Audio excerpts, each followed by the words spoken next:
လုံးပဲမင်္ဂလာပါရှင်ကျမတို့ရဲ့ Bami Food Healthy Knowledge Channel လေးမှာပြန်လည်ကြိုဆိုလိုက်ပါတယ်ရှင်ဒီနေ့တင်ဆက်ပေးမှာကတော့ကျန်းမာရေးအတွက်အလွန်အကျိုးကျေးဇူးများတဲ့ပူစီနံရွက်ကြောင့်လေးပဲဖြစ်ပါတယ်ရှင်ဗီဒီယိုလေးမစတင်ခင်မှာဒီလိုမျိုးဘူးတုဒဗီဒီယိုလေးတွေကိုအမြဲမပြတ်ကြည့်ရှုခြင်းနဲ့ဆိုရင်တော့ကျမတို့ရဲ့ channel လေးကို subscribe လုပ်ပြီးတော့ဘေးက notification ခေါင်းလောင်းလေးကိုနှိပ်ခဲ့ပေးကြပါဦးနော်ပူစီနံရွက်ဟာဆိုရင်ရှေးကြတဲ့ဆေးဘက်ဝင်ဟင်းခတ်အမွှေးကြိုင်အဖြစ်လူသိများကြပါတယ်ပူစီနံရွက်မှာပါဝင်တဲ့အကျိုးကျေးဇူးတွေအားဆိုရင်ဖိုင်ဘာဓာတ်များပါဝင်ပြီးတော့မကောင်းတဲ့ကိုလက်စထရောများကိုလျှော့ချပေးပါတယ်နှလုံးရောဂါကိုကာကွယ်ပေးပြီးတော့နှလုံးခုန်နှုန်းကိုပုံမှန်ဖြစ်စေပါတယ်ကိုယ်ခံအားကိုလည်းမြင့်တင်ပေးပြီးတော့သွေးတွင်းသကြားဓာတ်ကိုလည်းထိန်းညှိပေးပါတယ်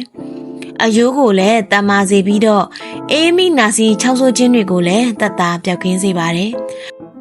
ဝိတ်ချတဲ့နေရာမှာလည်းအလုံးပဲအထောက်အကူပြုပါတယ်အစာကိုလည်းကျဉ်ညက်စေပြီးတော့ပြုတ်အန်ခြင်းခေါင်းကိုက်ခြင်းတွေကိုပါသက်သာပျောက်ကင်းစေပါတယ်ဒါတင်မကသေးပဲနဲ့ပူစီနံရွက်ဟာဆိုရင်ရေကိုတန့်စင်စေတဲ့အစွမ်းတတိရှိလို့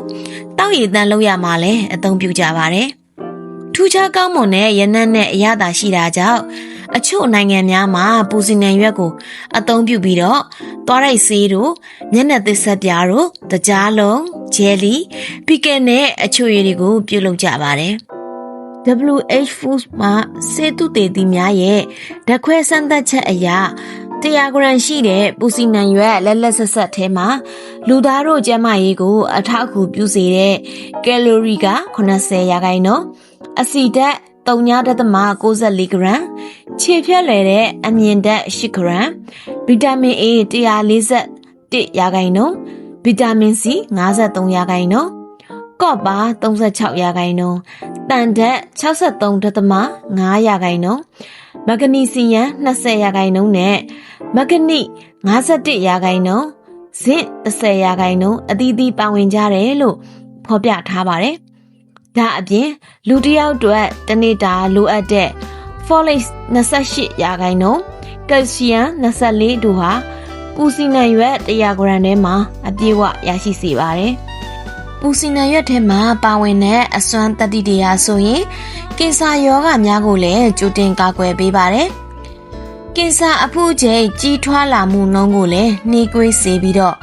အထူးအားဖြင့်အဆုတ်ဥမာကြီးအရေပြားကင်ဆာတို့ကိုကာကွယ်ပေးနိုင်တယ်လို့ဆေးသုတေသီများကဆိုထားပါတယ်လေချုပ်ခြင်းအစာမကြေခြင်းရင်ပြည့်ရင်ငယ်ဖြစ်ခြင်းဝမ်းဖောဝမ်းရောင်ဖြစ်ခြင်းဝမ်းသွားခြင်းလေထိုးလေအောက်ဖြစ်ခြင်းနဲ့အစာအဆိပ်သင့်ခြင်းတို့ကိုပါသက်သာပျောက်ကင်းစေပြီးတော့အစာအိမ်ဥသိမ်းဥမနဲ့ဥလန်းချောင်းဆိုင်ရာယောဂဝေဒနာများကိုလည်းကောင်းစွာကုသပေးနိုင်ပါတယ်ပူစီနံရွက်ကိုစိန်ထားတဲ့အရေးကိုတောက်ပေးခြင်းကလည်းညဘက်တွေမှာဆိုရင်နှစ်ချိုက်ကောင်းမွန်စွာအိပ်ပျော်စေပါတယ်ဒါကြောင့်အလွန်စိတ်ဘက်ဝင်လာတဲ့ပူစီနံရွက်ကိုစားသုံးသင့်ကြောင်းကိုတင်ဆက်ပေးလိုက်ရပါတယ်ရှင်နေ့တင်ဆက်ပေးခဲ့တဲ့အကြောင်းအရာလေးတွေကိုသဘောကျနှစ်သက်လိမ့်မယ်လို့မျှော်လင့်မိပါတယ်ရှင်နောက်ရက်တွေမှာလည်းဘလို့အကြောင်းအရာလေးတွေကိုတင်ဆက်ပေးမလဲဆိုတာကိုဘေးကနိုတီခေါင်းလောင်းနှိပ်ပြီးတော့စောင့်ကြည့်ပေးကြပါအောင်ရှင်ကြည့်ရှုနားဆင်ပေးခဲ့ကြသူတဦးတယောက်ချင်းစီကိုကျေးဇူးအများကြီးတင်ပါတယ်ရှင်နောက်ဗီဒီယိုများမှာပြန်တွေ့ကြပါမယ်ရှင်